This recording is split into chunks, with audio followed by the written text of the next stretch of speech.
con Ontier Alburquerque, miembros de nuestra Cámara, con unos temas que creo que están en la palestra, creo que son importantísimos en esta situación de pandemia que estamos viviendo. Son temas actuales. Nos damos cuenta que esta pandemia ha hecho cambiar el estilo del mundo en general. No sé si para bien o para mal, pero ya lo veremos más adelante. Mientras tanto, no podemos dejar de reconocer que sí tenemos un mundo nuevo y un mundo diferente. Es importante conocer cuáles han sido las afectaciones, los cambios, sobre todo los protocolos a seguir en esta pandemia que nos ha replanteado hasta la forma de hacer negocios. Nuevamente a Ontier y Alburquerque, muchísimas gracias por este interesantísimo webinar, donde estaremos planteando las situaciones que se están viviendo de momento en España, México y República Dominicana. Muchísimas gracias. Bueno, pues primero que nada, muchas gracias. Perdón. Sí, muy buenos días a todos y muchas gracias a Tony Sánchez y a todos los miembros de la directiva de la Cámara de Comercio Dominico-Mexicana por permitirnos compartir este interesante webinar con el tema Servicios Esenciales, Nuevos Riesgos y Oportunidades en México, España y República Dominicana. Desde Ontier, que somos un despacho de abogados con presencia en 14 países y con 22 oficinas abiertas, nos ha permitido ponderar y estudiar los efectos ocasionados, las medidas gubernamentales implementadas, las acciones empresariales adoptadas y la preparación para una reapertura y recuperación de la economía y del mundo laboral ante el COVID-19. En este webinar los iniciaremos con una exposición sobre los servicios esenciales en México, luego expondremos sobre las medidas fiscales y de protección al sector agropecuario, sobre los derechos al consumidor y el teletrabajo en la República Dominicana. Por último, tendremos la presentación desde España sobre el contexto global del sector agri-food, que abarcará toda la cadena de los actores que intervienen, desde la propia agricultura, la industria, la distribución y la logística. Sin más, me permito otorgar la palabra a nuestra primera expositora, Mariana Reyes, abogada de nuestra oficina de Ciudad de México, que se me había adelantado un poco. Adelante, Mariana. Ya tenía muchas ganas de empezar. Sí. No, primero que nada, agradecerles a todos que estén aquí participando con nosotros. Es un gusto. A la cámara, Tony, muchísimas gracias por dejarnos participar con ustedes y explicarles un poquito, como bien decías, la nueva forma que vamos a tener que hacer negocios y cómo nos ha cambiado la pandemia la vida, ¿no? Les voy a dar un poquito de contexto. Yanari, si nos puedes ayudar con la presentación, por favor. En México tuvimos el primer caso en febrero, que desgraciadamente, y por lo tanto en marzo nos vimos obligados a presentar, el gobierno presentó la declaratoria de emergencia sanitaria. Ese fue el momento en el que se empezaron a adoptar las medidas aquí en México para pues esta nueva normalidad que tenemos que vivir y el estar resguardados para poder contener la pandemia. Afortunadamente las cosas han ido evolucionando, han ido cambiando, seguimos teniendo casos, seguimos estando teniendo que tener mucho cuidado con la pandemia, con la ola de contagios.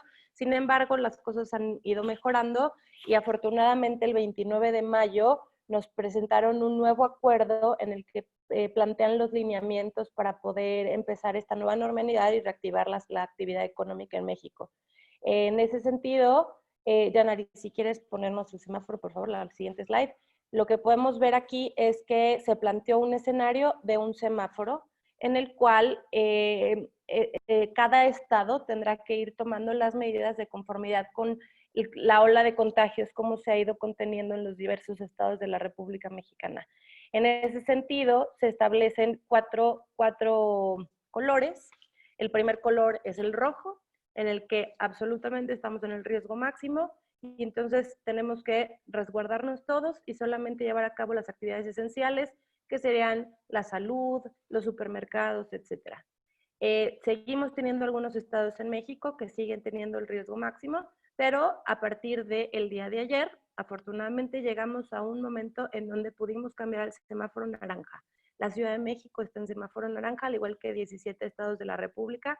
Eso fue a partir del día de ayer. En este semáforo empezamos a reactivar un poquito la economía. Claramente hay que tomar medidas sanitarias. Se pueden empezar a operar distintos tipos de empresas o comercios. El tema aquí es que se tienen que hacer cumpliendo con las medidas de lavar manos, tener gel, ponerse cubrebocas, asimismo que haya una densidad menor, a lo mejor se puede empezar a operar con el 30%, y aquí es muy importante que identifiquemos qué tipo de medidas, de actividades lleva a cabo esa empresa para ver qué medidas le aplican.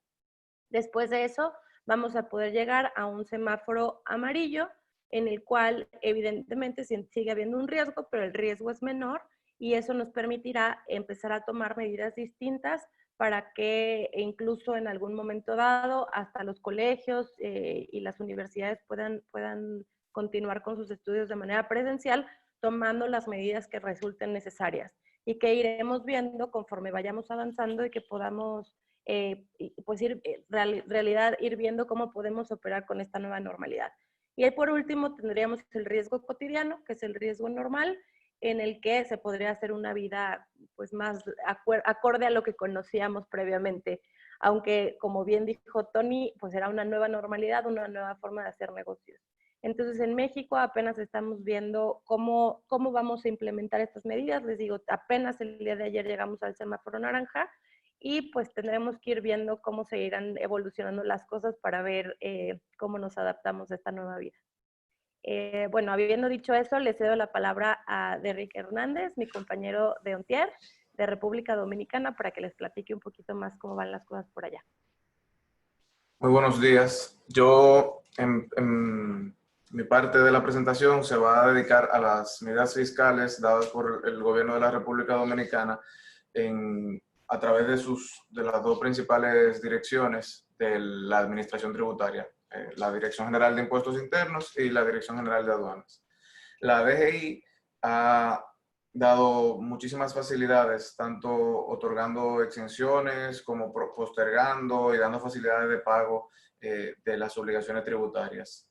Las principales que aún no se han cumplido, o sea, que no han llegado a su término, son las siguientes. En cuanto a los contribuyentes acogidos al régimen simplificado de tributación del sector agropecuario en particular y las personas físicas acogidas al régimen simplificado de tributación basado en ingresos, se aplaza del 31 de agosto al 31 de diciembre la segunda cuota del régimen simplificado de tributación del impuesto sobre la renta.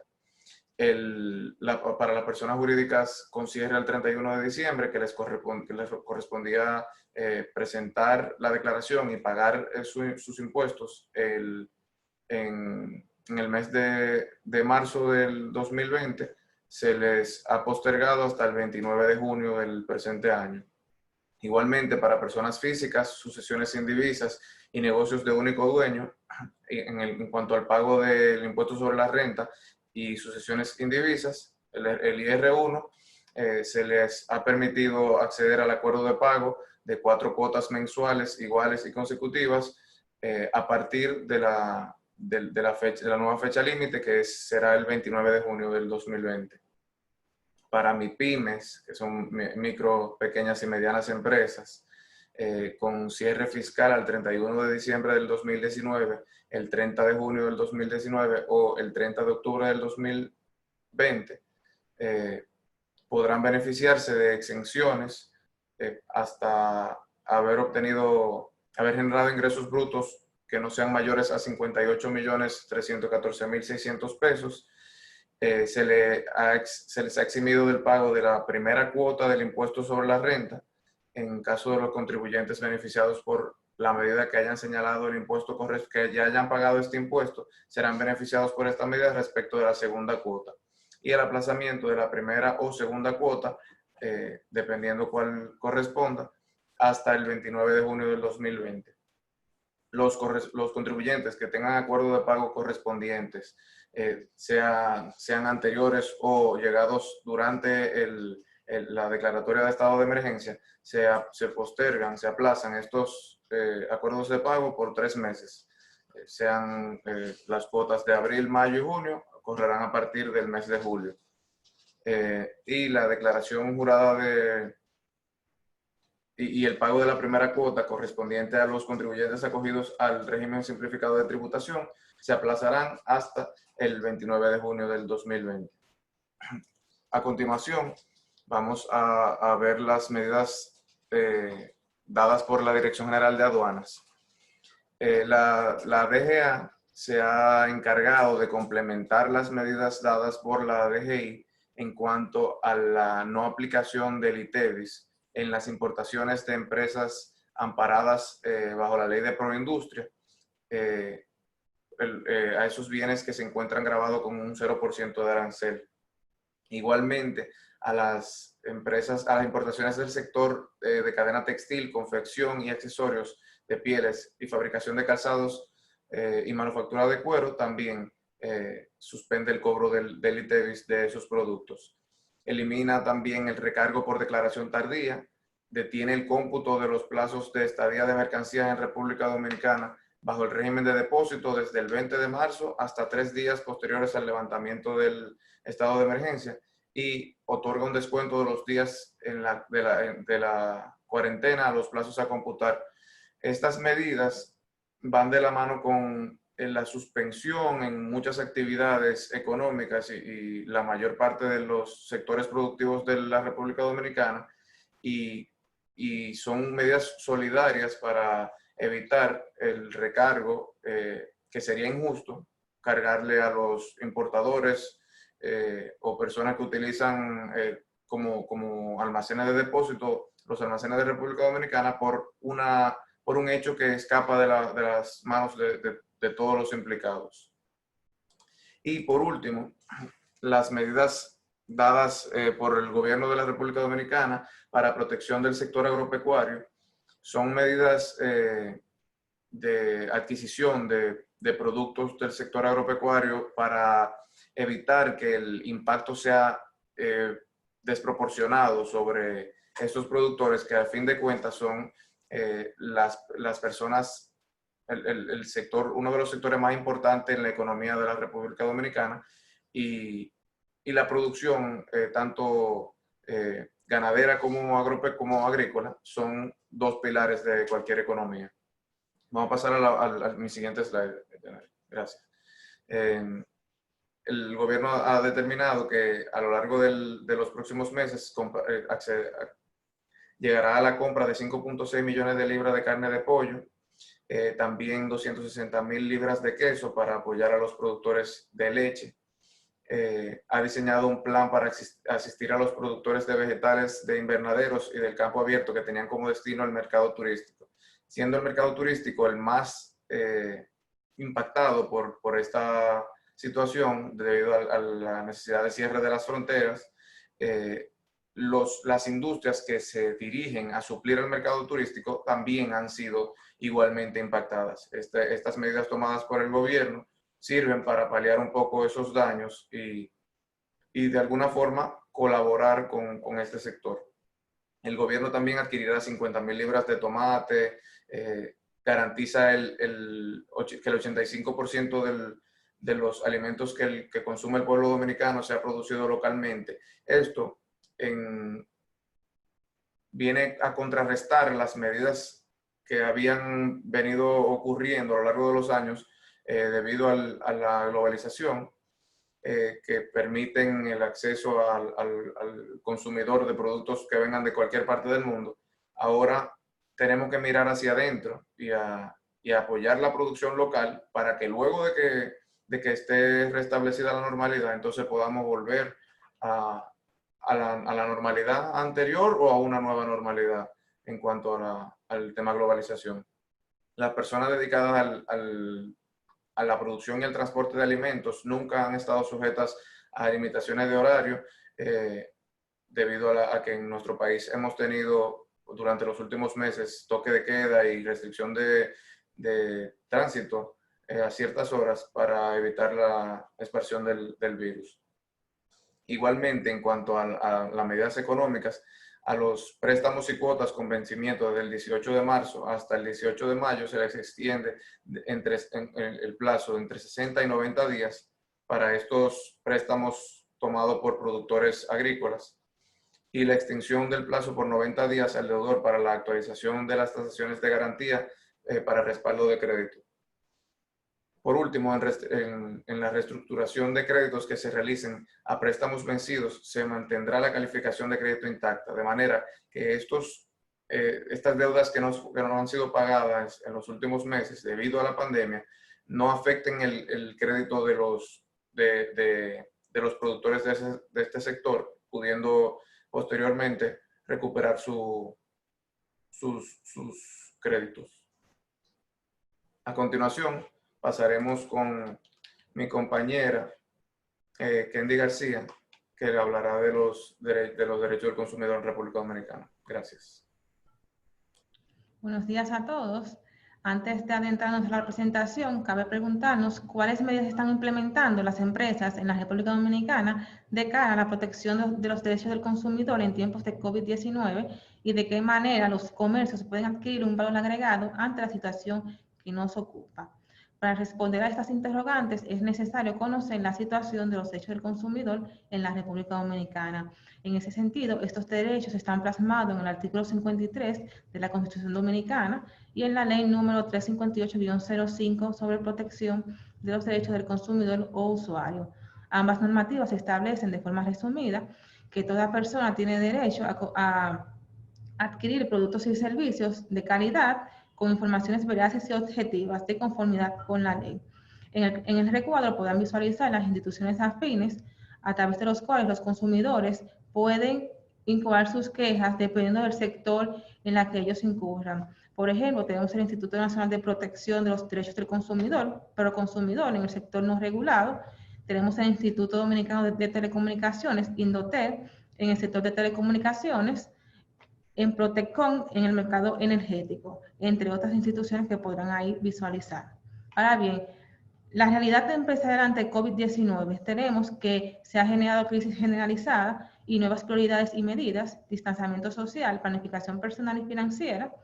Los negocios han tenido que reinventarse, modalidad virtual y elementos diferenciadores. El mercado experimenta un aumento en productos y servicios esenciales, sector salud y alimentario. Por favor, pasar a la otra diapositiva.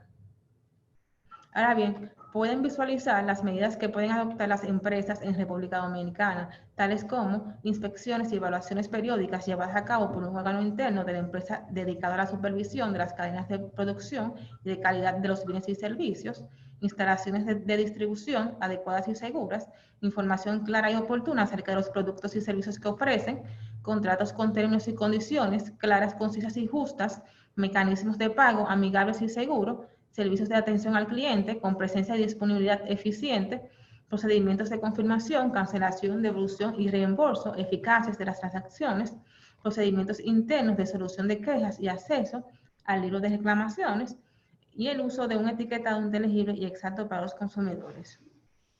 Ahora bien, la responsabilidad social de las empresas es el fomento y cuidado de los derechos del consumidor incide en la responsabilidad social de las empresas como distribución activa y voluntaria de la optimización, calidad de vida de la sociedad, cumplimiento de las obligaciones legales que tienen las empresas, sino también cubrir una cuota voluntaria de responsabilidad social.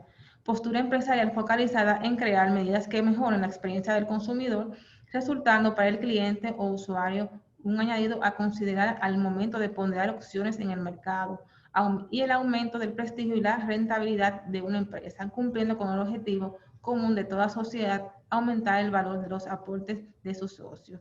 Hasta aquí llega mi presentación. Vamos a pasar con la licenciada Catherine Vallejo. Muchas gracias.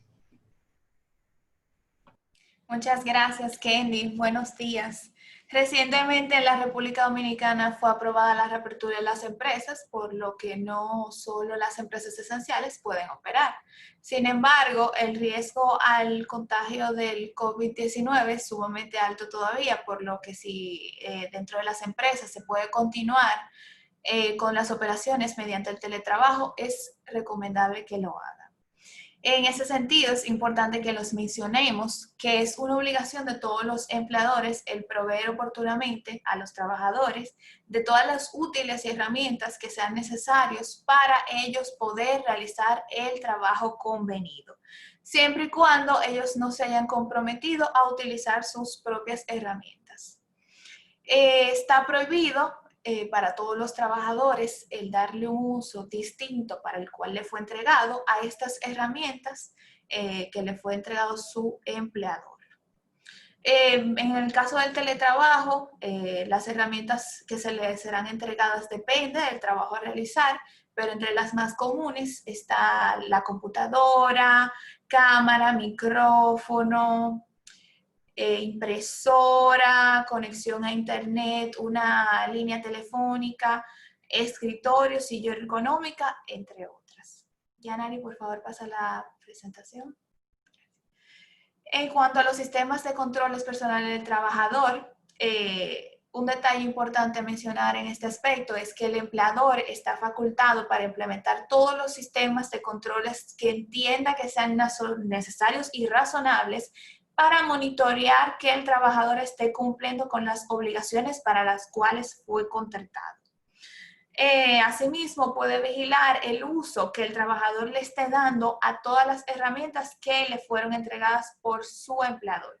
En ese sentido, si el trabajador utiliza estas herramientas para un fin diferente, para el cual está destinado, pues estaría aceptando cualquier intromisión que se haga a su derecho de intimidad, toda vez que debe tener conocimiento que en estas herramientas se le está monitoreando.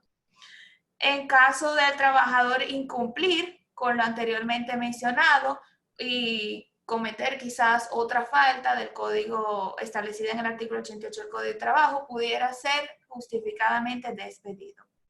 Yanari, por favor, puede pasar a la siguiente, gracias.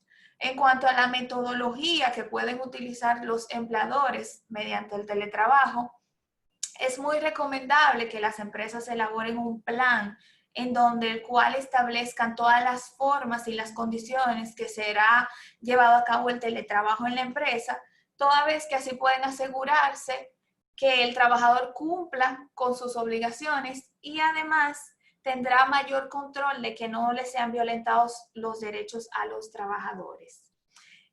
Uno de los métodos más recomendados es la medición y evaluación de los resultados, toda vez que le permite al empleador verificar efectivamente que el trabajador está cumpliendo con sus obligaciones.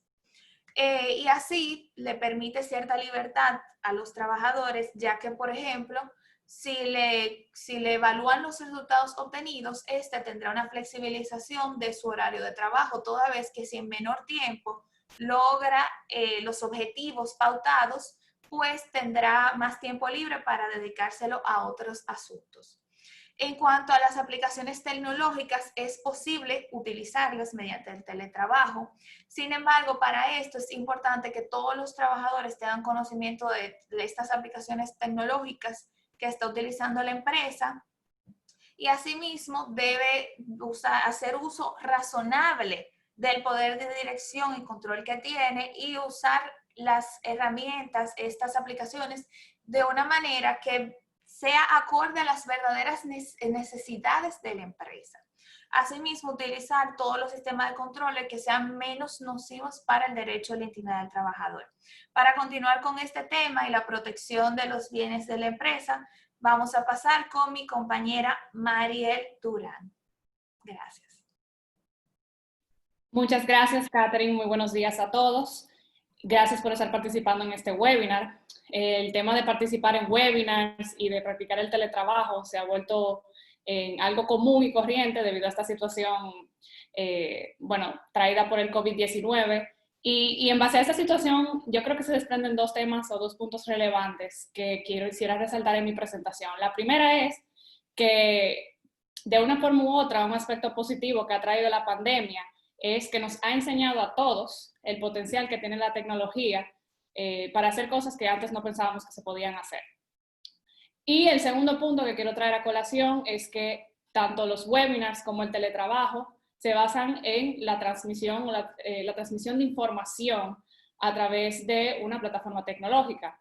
En el caso del teletrabajo en específico, estamos hablando de una modalidad de trabajo en el que el trabajo llega al trabajador en lugar de que el trabajador tenga que desplazarse hacia el trabajo. ¿Y cómo lo hace? Lo hace a través de plataformas tecnológicas que le permiten de manera continua transmitir datos entre la empresa y el empleado para que se pueda realizar el trabajo que le corresponde. Entonces, aquí es donde tenemos que detenernos un momento y reflexionar qué información yo estoy transmitiendo desde mi empresa a ese trabajador para que realice su trabajo, que tiene un valor para mi empresa y que podría terminar en un perjuicio para mí, que sea develada, ya sea de manera intencional o inintencional, por ese trabajador que está trabajando vía remota. Entonces, dentro de esas informaciones que consideramos importantes y que son bienes intangibles de la empresa, les traigo a colación los que son los datos personales y los secretos empresariales. Los datos personales son definidos por la Ley 172-13 como cualquier información que permite individualizar a una persona. Es decir, un archivo que tenga alguna información que si un tercero tiene acceso a ella, puede determinar que en ese archivo se está hablando de Mariel Durán. Existen consecuencias legales, tanto civiles como penales, para la empresa en caso de que esos datos personales de terceros, de sus clientes, terminen en manos de un tercero o terminen de conocimiento público sin su consentimiento. En el tema de, ya pasando a lo que son los secretos empresariales, es una figura que avala la Ley 2000 sobre propiedad industrial y esa figura protege toda esa información técnica o comercial que es propiedad de una empresa y que la utiliza en el marco de la actividad que realiza. Entonces, para que esta figura realmente sea reconocida y la empresa pueda proteger esa información confidencial, esta tiene que ser conocida obviamente por un número limitado de personas y estar sujeta a medidas razonables que la mantengan en secreto. Entonces, ahora cuando entramos en el teletrabajo, queremos traer estas medidas que entendemos deben de ser implementadas por las empresas para evitar que estos bienes intangibles terminen en manos de las personas incorrectas. Entonces, siempre tenemos que hablar desde una perspectiva técnica y no técnica. Entonces, dentro de las medidas técnicas que puede implementar una empresa para proteger sus bienes intangibles, está la suscripción de acuerdos de confidencialidad con los empleados y proveedores de servicios claves. Por ejemplo, el técnico IT que le está dando alguna facilidad a su empresa, que posiblemente tenga acceso a sus archivos, pues suscribir un acuerdo de confidencialidad que evite que él utilice esa información de la manera incorrecta.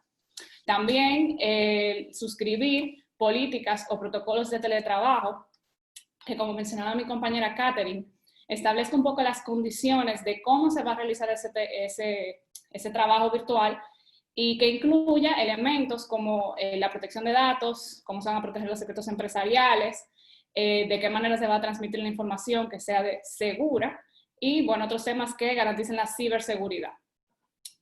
También es recomendable que se implemente una cultura de protección de datos personales y de la confidencialidad. Muchas veces el empleado, por desconocimiento, porque no sabe bien cómo utilizar las herramientas o cuáles son los riesgos de acceder a un Wi-Fi público, por ejemplo, pues no lo hace a propósito, pero tienes un riesgo de que tu empleado termine afectando la información confidencial de tu empresa por el hecho de que no conoce cómo debe de protegerla.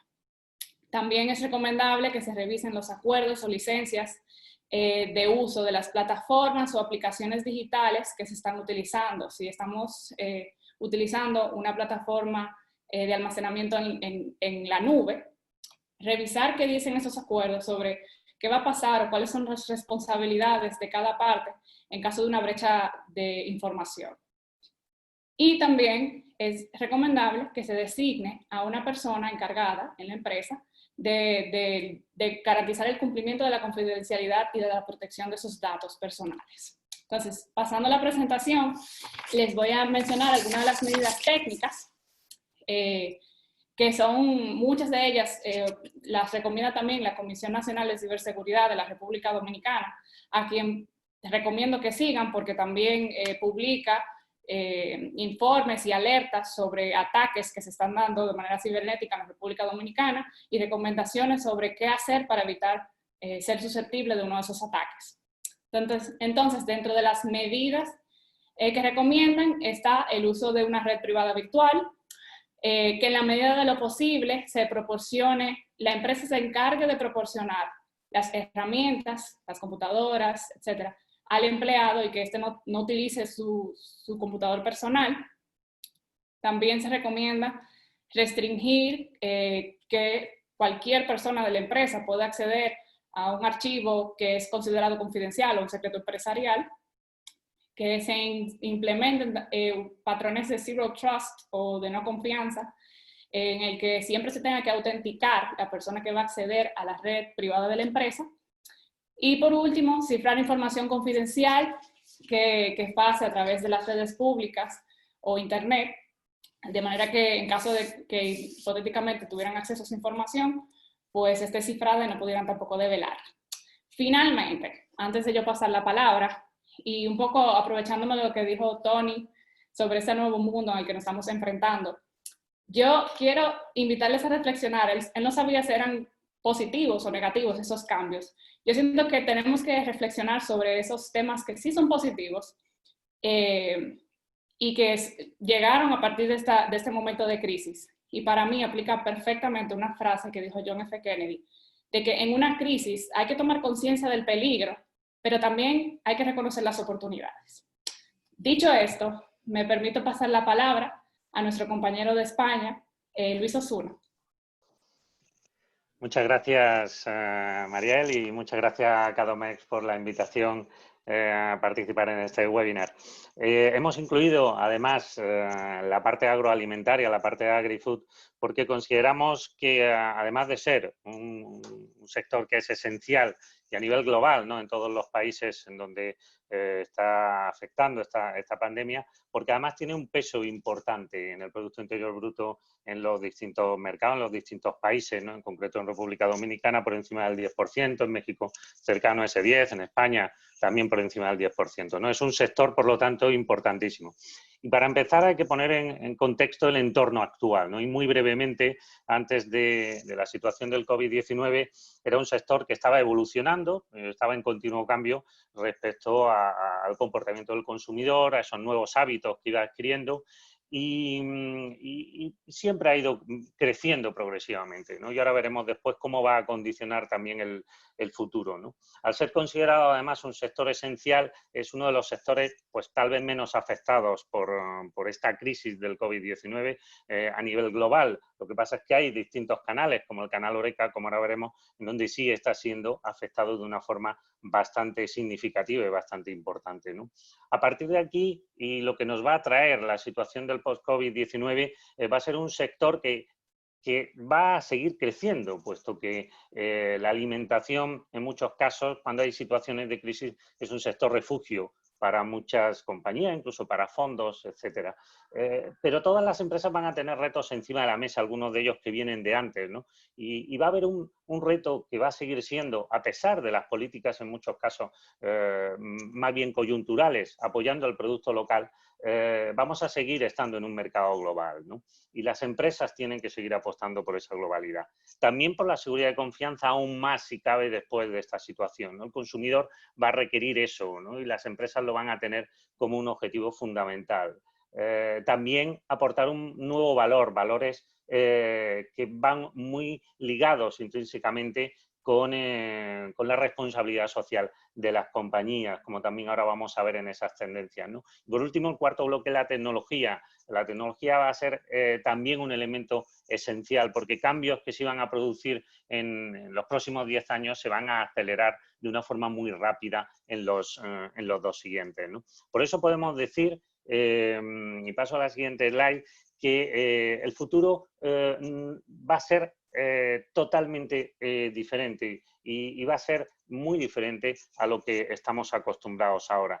Porque es cierto que la población mundial va a seguir creciendo. Si nos vamos al horizonte del año 2050 estaremos cerca de los 10.000 millones de personas. Será casi un crecimiento de un 30% respecto a la cifra que tenemos por encima de los 7.700 millones de personas actualmente, y vamos a tener ese reto de seguir abasteciendo, ¿no?, a ese 30% de incremento de población, además en un mundo global, con escasez hídrica y con una serie de condicionantes. Pero en este entorno aparece también la situación del COVID, y eso va a originar en algunos canales, como decíamos, algunas crisis importantes, como el canal Horeca, en donde va a haber pérdida de empleo, ¿no? Lo importante es que este empleo sea únicamente coyunturalmente, no estructural, y se recupere pronto. Para eso habrá de reaccionarse, habrá que cambiar modelos de negocio, ¿no? Va a haber un trasvase del consumo de fuera del hogar al consumo del hogar, como se está produciendo actualmente, y la salida de esta situación no va a ser bruscamente y no se va a recuperar rápidamente, sino que va a ser una salida más lenta y más progresiva, ¿no? El consumidor va a cambiar de hábitos, y cuando esos hábitos se cambian durante un determinado tiempo, se quedan, ¿no? Como por ejemplo con el e-commerce, que va a seguir creciendo de una forma importante en todo el canal, también en la parte de retail, ¿no? También las empresas mayores van a ejercer previsiblemente en los próximos años un mayor poder, una mayor concentración, y las empresas grandes van a seguir siendo más grandes. Por eso las empresas de menor dimensión tienen que apostar por hacer cosas diferentes, ¿no? Y probablemente en los próximos años, dentro de este sector, aunque no sea un sector muy, como decíamos, que le va a afectar de una forma importante la crisis, sí van a haber procesos de fusiones, de integraciones, de adquisiciones, operaciones de M&A que van a marcar un poco también la evolución. Yo me he permitido poneros 10 claves, además que van a ser importantes, 10 tendencias del futuro, que simplemente las voy a mencionar, ¿no? Pero que van muy ligadas a lo que las compañías están haciendo, ¿no? La salud, porque el consumidor lo va a demandar junto a la seguridad alimentaria. La calidad y el precio, y si pasamos a la siguiente slide, lo vemos en este marco, la calidad y el precio va a seguir siendo importante, porque la situación de crisis en algunos países va a seguir apostando por el desarrollo de marcas blancas y por el precio como un driver importante a la hora de elegir el consumidor. Como bien decíamos antes, el producto local, con políticas que van a favorecer el consumo de esos productos locales para salvaguardar un poco la economía de cada uno de los países, probablemente sea un factor coyuntural, pero que va a condicionar también y que va a permitir a las empresas locales poder reaccionar durante este periodo de tiempo y abordar estrategias que puedan permitir, cuando pase esta situación, aproximadamente en un año y pico, se pueda tener además una salida internacional bastante importante y significativa.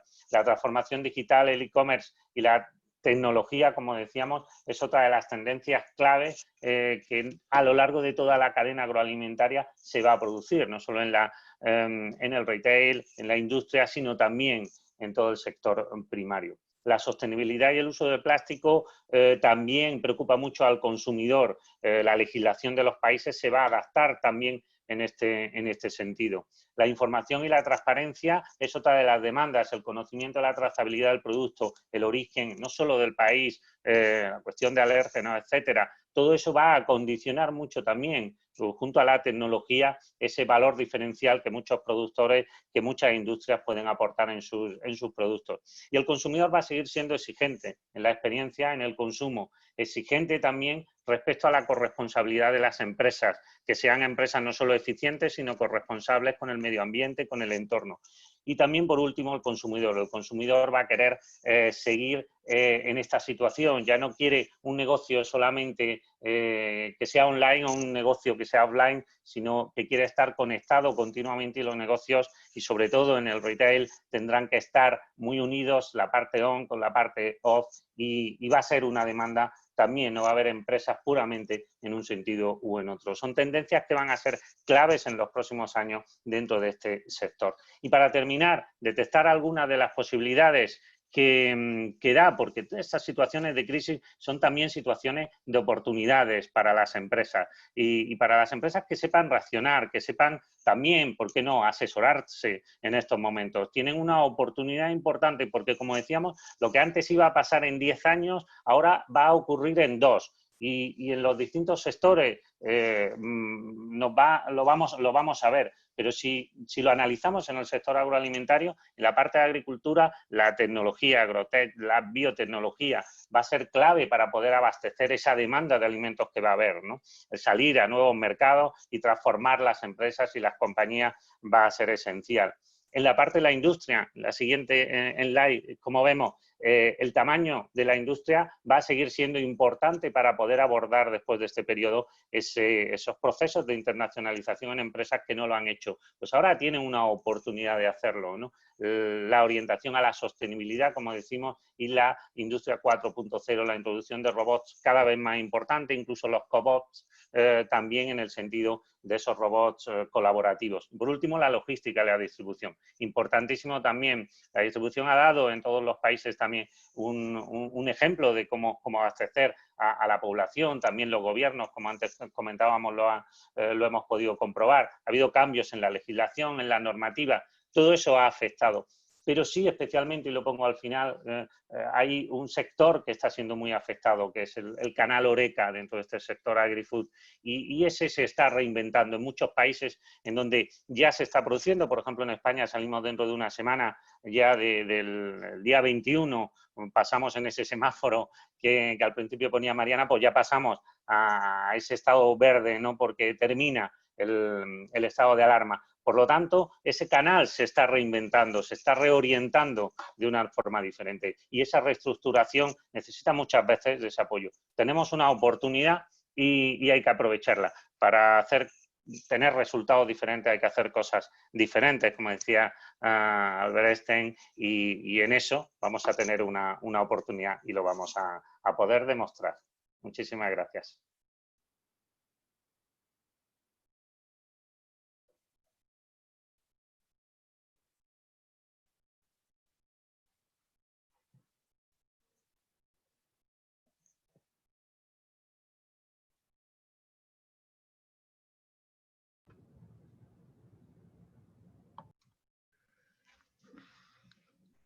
Bien, creo que hemos tenido una magnífica interpretación de lo que está aconteciendo en el mundo.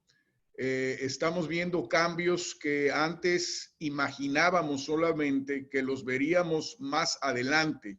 Hoy por hoy estamos enfrentando una pandemia que nos ha hecho abrir los ojos y enseñarnos un nuevo estilo de vida, un nuevo estilo de hacer negocios y por ende una nueva forma de interactuar entre los ciudadanos. Creo que esto llegó para quedarse. Las nuevas costumbres serán así. Las nuevas situaciones nos verán obligados a mantener a partir de ahora un cuidado excesivo en todas nuestras actuaciones, mucha higiene, un distanciamiento social que espero que en algún momento lo podamos romper, porque como buenos latinos somos muy de abrazo y muy de beso, y eso lamentablemente nos ha traído una situación que nosotros no hemos vivido. Hemos tenido una un magnífico conversatorio, muy instructivo, muy preciso de cosas que han venido pasando y de situaciones que estamos viviendo. Yo quiero abrir un par de preguntas para nuestros panelistas y quiero empezar preguntando si a raíz del COVID yo tuve que cerrar la empresa, ¿puedo obligar a los trabajadores a teletrabajar? Sí, gracias, Tony. Bueno, si al momento de que fue ordenado por el presidente de la República que todas las empresas que no fueran esenciales cerraran hasta tanto el COVID no representara un riesgo, muchos de estos trabajadores pasaron a la modalidad del teletrabajo. Para esto, como el teletrabajo no era común, su uso no era común en el país, para esto tuvieron que darse las condiciones, llegar a acuerdos con los trabajadores. Aquellos que debido a sus funciones no se le permitía el teletrabajo, pues suspendieron algunos contratos de trabajo. Sin embargo, ya ahora que fue ordenada la reapertura de las empresas y muchos empleadores han solicitado el reintegro de sus trabajadores, unilateralmente el trabajador no puede decidir que se va a quedar teletrabajando, toda vez que esta no fue una condición que se pactó al momento de contratarlo. Y si bien el Código de Trabajo permite que las condiciones del contrato de trabajo se modifiquen, esto no se puede hacer de manera unilateral, por lo que el trabajador estaría obligado de regresar a su lugar de trabajo en las instalaciones de la empresa.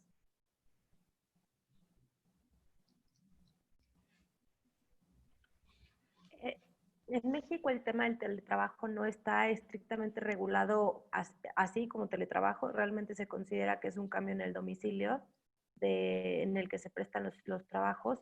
Entonces, lo que se hizo aquí es que al momento en que empezamos a hacer teletrabajo, las personas que podíamos hacerlo, lo único que se considera es un cambio en el domicilio. Pero sí el empleador está obligado a prestar al empleado todas las herramientas que necesite para poder llevar a cabo ese trabajo en casa, ya sea una computadora, un celular o lo que sea. Y también está obligado a establecer los tiempos en los que tiene que estar en videollamadas o de forma presencial en contacto con su empleador.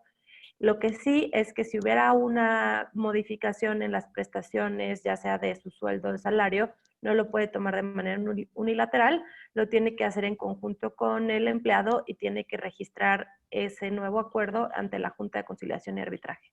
Entonces, la importancia siempre es cuidar mucho también al empleado y que el empleador no lo decida unilateralmente. ¿Hay alguna legislación distinta en España? No, igualmente en España además sí se recomienda el teletrabajo en la medida de lo posible y durante el estado de alarma. Incluso, bueno, es recomendable también tomar medidas ahora que se sale del estado de alarma en determinadas empresas en donde hay una concentración importante de trabajadores en determinados espacios, pues arbitrar medidas para reducir ese número de personas y que incluso se pueda alternar, ¿no? Hay grandes compañías que incluso van a seguir en teletrabajo durante un tiempo adicional, ¿no? Lo importante es que yo creo que hay que destacar que la tecnología ha ayudado mucho, ¿no?, a dar la posibilidad de que las empresas han visto que el teletrabajo es posible y que hay un nivel también de respuesta importante por parte de los trabajadores y se han adaptado muy bien, ¿no?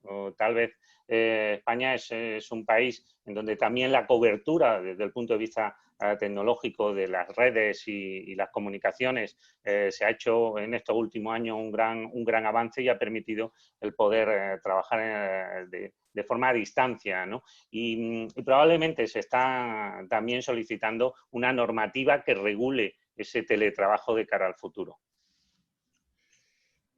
Definitivamente creo que esto va a ser una costumbre que tiende a quedarse, inclusive para costo de las empresas. Se van a dar cuenta la reducción de costos, la reducción de espacios y la reducción muchas veces hasta de pérdida de tiempo. El estarse trasladando de un sitio a otro, el gasto de combustible y para muchos inclusive hasta el gasto de la apariencia física, de ir con saco, corbata, etcétera, etcétera, cuando realmente nos hemos dado cuenta que el teletrabajo es posible y no solo es posible, sino que creo definitivamente en muchos casos se quedará para siempre porque nos hemos dado cuenta que es una técnica que sí se puede y que sí podemos utilizar y que le podemos además sacar el mejor de los provechos. Otra pregunta en relación a eso es, ¿qué debemos tomar en cuenta a la hora de implementar una tecnología de supervisión o monitoreo de mis trabajadores? Bueno, si bien en República Dominicana no se regula per se los mecanismos de monitoreo que puede utilizar la empresa para monitorear al trabajador, sí es cierto que a nivel jurisprudencial, cuando nos enfrentamos, cuando se chocan dos derechos, como en este caso el derecho de la intimidad del trabajador con el poder de dirección que tiene la empresa, se aplica generalmente lo que es el test de proporcionalidad. Y el test de proporcionalidad implica que esa medida de monitoreo que se va a utilizar debe de pasar por 3 filtros. El primero es de necesidad, cuál es la tarea que realmente va a realizar el trabajador y cuál es la necesidad de la empresa de implementar un mecanismo de monitoreo. El segundo filtro es el de idoneidad, de todas las medidas posibles de monitoreo que puede utilizar la empresa, realmente cuál es la que menos va a instruir o va a afectar la intimidad del trabajador y que va a cumplir con el objetivo que necesita. Y al final, el tercer filtro sería el de proporcionalidad específicamente, que es conseguir que ese fin sea proporcional pues, a la medida que se está implementando y que va a instruir en esa intimidad del trabajador. Un ejemplo es, si nosotros tenemos un trabajador que el trabajo que realiza es un trabajo de resultado, de que envíe algún informe o prepare un documento muy particular, tal vez la medida de monitoreo, que no es muy idónea, sería tener una vigilancia de todos los movimientos que hace en su computadora, sino que una medida que sería más idónea y que sería menos intrusiva sería el uso de un informe de resultados, que el informe cada cierto tiempo los trabajos que ha realizado y la manera en cómo lo ha hecho. Entonces, es bueno resaltar que aquí es importante la medida que les decía de que es preferible que la empresa le facilite la computadora al trabajador y no que el trabajador utilice su computadora personal, porque ya al momento de tener que implementar alguna medida de monitoreo que es un poco intrusiva, el trabajador tendrá que consentir su uso, y si no quiere, no se le puede obligar a instalar un software, una aplicación de monitoreo en su computadora personal. Claro, de hecho vemos mucha gente que todavía no tienen acceso al Internet o que tienen problemas de acceso a Internet o que no tienen los equipos suficientemente, vamos a decirle, modernos para poder tener este teletrabajo. Definitivamente son cosas que van a ir normándose, me imagino yo, para beneficio tanto del empleado como del empleador. Además de que creo que tendrá que regir alguna especie de respeto hacia el trabajador o en este caso al que está trabajando desde su casa, teleremoto, por el hecho de que el caso de los horarios, por ejemplo, o sea, te quieren monitorear o te quieren ponerte a trabajar durante un periodo de tiempo y a lo mejor lo que tú hacías antes de salir a las 5 de la tarde o 6 de la tarde de tu oficina, no lo puedes hacer igual. Quizás tienes que estar más al pendiente de lo que está pasando y si te llega algo después de tu horario normal de trabajo, pues tengas que contestar. Creo que esas son cosas que también deberán, no sé si llamarle reglamentarse. Y yo creo que ese es uno de los retos a los que nos vamos a enfrentar, ¿no? Que muchas veces pasa que la realidad de la vida o sea, por ejemplo, la legislación no alcanza la realidad de la vida porque la realidad se mueve y avanza de manera mucho más rápida de lo que a lo mejor la legislación. Entonces, creo que uno de los retos a los que nos vamos a enfrentar muchos de los países, y creo que incluido República Dominicana y España, y por supuesto México, es precisamente poder normar esa nueva realidad que implicará el teletrabajo, en donde sí se resguarde la intimidad y los tiempos del empleado y al mismo tiempo que le permita al empleador tener ciertos esquemas de monitoreo para ver qué trabajos están realizando, ¿no? Entonces es uno de los retos a los que nos vamos a enfrentar y sin duda que pronto veremos alguna propuesta de reforma en ese sentido. Bien, finalmente para terminar a tiempo, yo quería dejar planteada otra pregunta. ¿Qué diferencia o cuál es la diferencia entre una reclamación y una denuncia ante Proconsumidor?